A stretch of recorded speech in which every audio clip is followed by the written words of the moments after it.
Exclusive. Vic Soto nagsalita na sa biglaang pag-layez sa GMA7.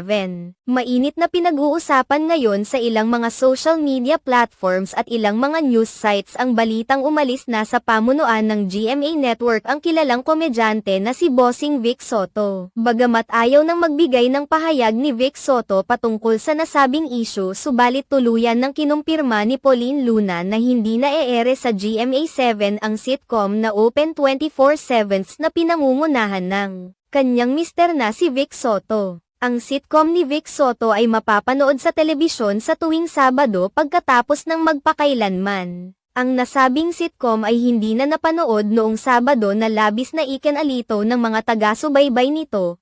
Pagkatapos ng magpakailanman ang ipinalabas ay Daig Kayo ng Lola Ko. Isa sa ikinalito ng maraming mga netizens ay ang pananahimik ng GMA7 sa usaping ito. Hindi man lamang sila naglabas ng pahayag patungkol sa agarang pagtatapos sa show ni Vic Soto. Maging ang aktor ay nanahimik na rin patungkol sa isyong ito at tumanggi ng magbigay ng kung anong pahayag.